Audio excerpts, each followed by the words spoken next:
fin des années 60, il y a cette excitation là autour du groupe Montpellier 7. Il y a aussi beaucoup d'artistes comme Marie Banegas, Giordano, Biascamano, Grégonia, René Grégonia, Pierre-François, Lucien Piollo, etc. qui sont très actifs dans les années 68 et début 70.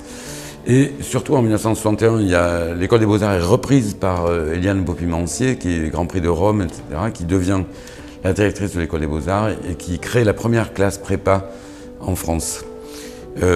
Cette classe prépa, dans les années 70, accueillera Hervé Di Rosa, Robert Combas, Aldo Biascamano, André Cervera, Tino Constantino, et beaucoup d'autres, Philippe Gros et beaucoup d'autres artistes qui passeront dans cette classe, d'abord souvent à l'école des Beaux-Arts, comme Hervé Di Rosa, qui sera élève enfant, puis ensuite dans la classe prépa pour préparer les examens des grandes écoles, et qui ensuite rentreront dans les grandes écoles à Marseille, à Montpellier, ou aux Arts Déco à Paris ou ailleurs.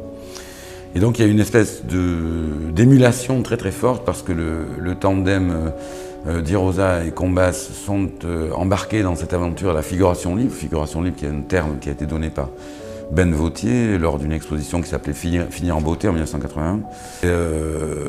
Ils sont embarqués dans la figuration libre avec François Boiron et des artistes américains, Basquiat et compagnie.